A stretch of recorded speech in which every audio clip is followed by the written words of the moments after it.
The parable of the dishonest manager. This is a tough one.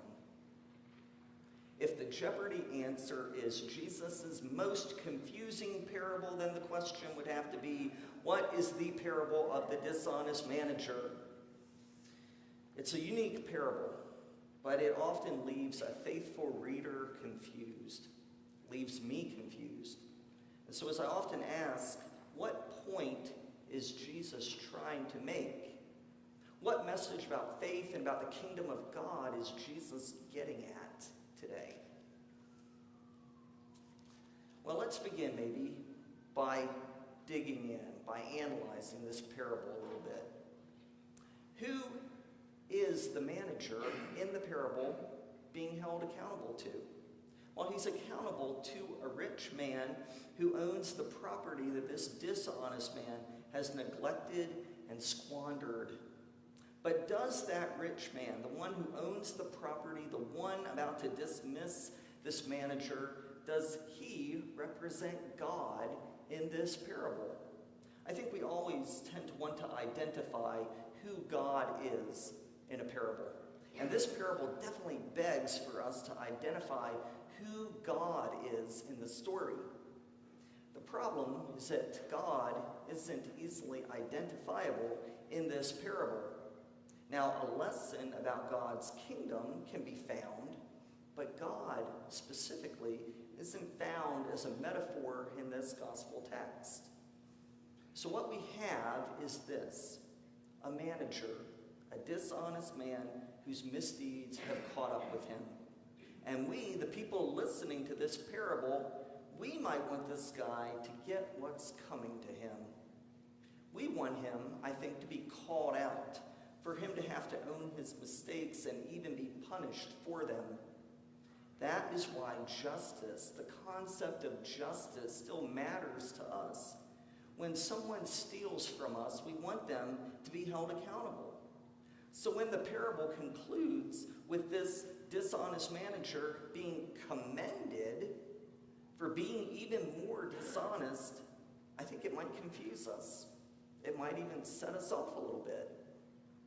So this man who had stolen from his master, his boss, he's able to get away with it and even then be commended. So we, the listener, become a bit shocked when this dishonest, conniving man doesn't get what he deserves. Again, what is Jesus getting at?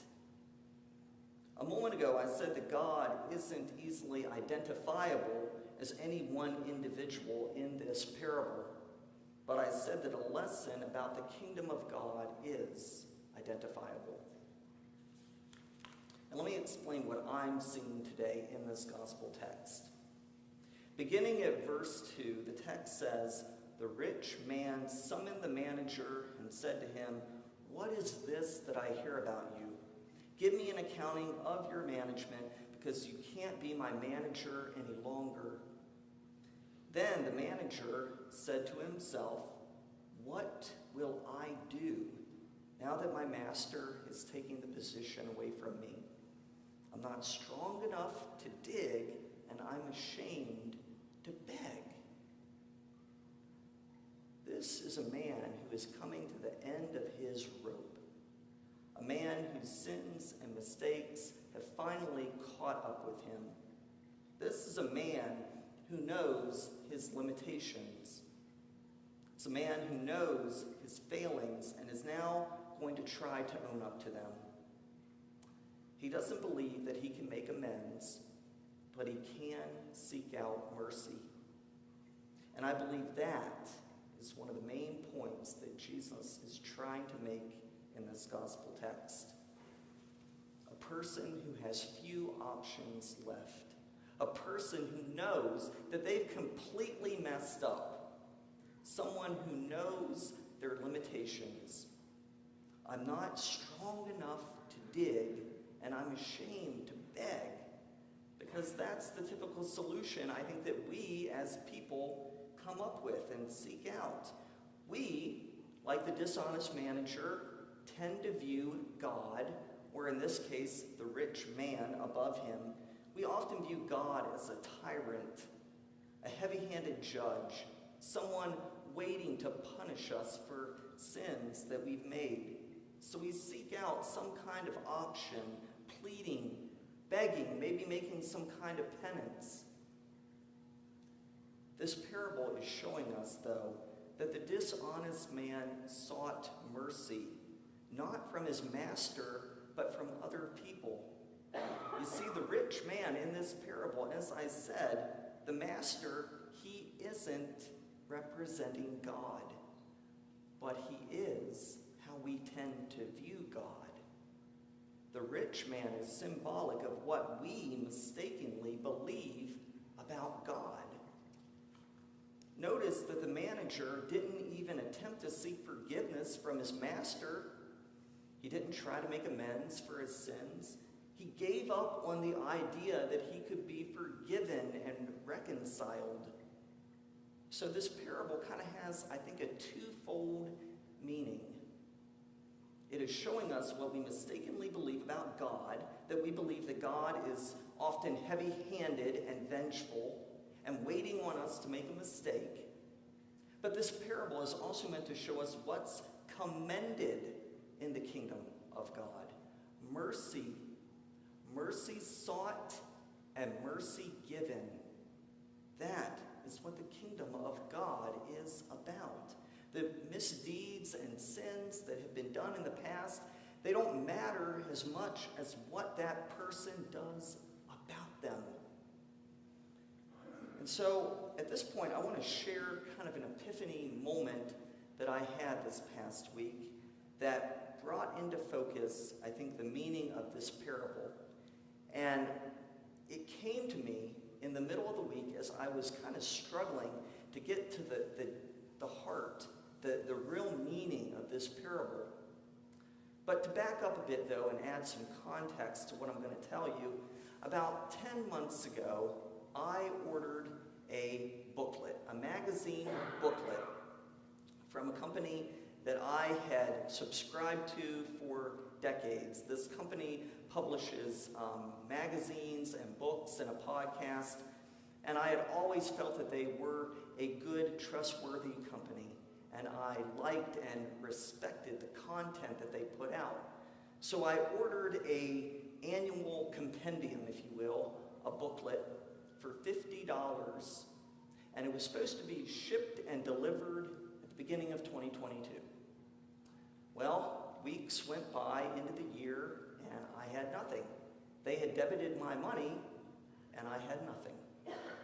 And so I contacted them. I called, and I emailed, and finally at the end of the month, in January, I got an email back saying they'd have printing delays, but that the product would be coming in the next 2 to 3 weeks.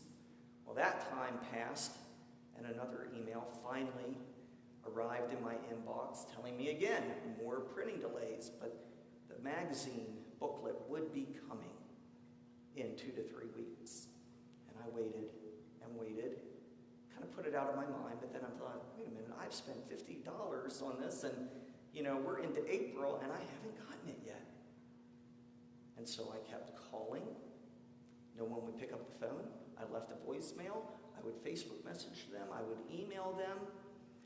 And then, silence. They wouldn't return a message at all. And months went by. My money had still been taken. They had still advertised the booklet on their website, and I had nothing. I even filed a Better Business Bureau complaint against them, which the BBB couldn't even get a hold of them. So I had nothing. And I got mad. I got really mad. I became bitter. This is a company who I had faithfully supported for almost 20 years, and they weren't going to give me the product I paid for, and they wouldn't even explain why. They wouldn't even return a phone call. And so I was mad. I was very, very mad. And then, in the middle of this past week, as I'm in the middle of this difficult, confusing parable, finally, I get an email from the company. And they told me once again, what the plan was. That they were going to print, and they explained it, and they offered an apology, and it was a very detailed, lengthy email, specifically to me, because I'd kind of been hounding them on Facebook. But what they were really doing was attempting to make amends. They sought my acceptance of their apology. What they really did was to seek mercy. And even though as a flawed and selfish human being who wanted to stay angry and bitter at them, I wanted to be like that rich man. I wanted to dismiss them from my life and never do business with them again. And I wanted other people to know what they had done. They had taken my money and essentially stolen it. And I was not okay with that. But even though in my bitterness, in my anger, after reading that email, I felt compelled somehow to extend mercy back to them. They sought mercy, and I felt compelled to give mercy back. And it occurred to me in that moment that if I could extend mercy to the ones who misused my money and mishandled my trust, if I could give them mercy, then how much more can God give? You see, God is always more ready to forgive than we are to ask. And when we embrace the things we try to hide from, when we own up to all that we failed at, then we find mercy. Then the kingdom of God, I think, becomes visible in the world. Mercy sought, mercy given. And this parable today is evidence of that, I think. That whatever dishonesty, whatever mistakes have been made in the past, that didn't matter as much as the mercy that was sought and the mercy that was given. Because that's what the kingdom of God is about. It's not about the misdeeds and the dishonesty and the sins and the failings that we've done. It's about what comes next. Mercy. Mercy sought, mercy given. That is what we are to believe about God and about God's kingdom.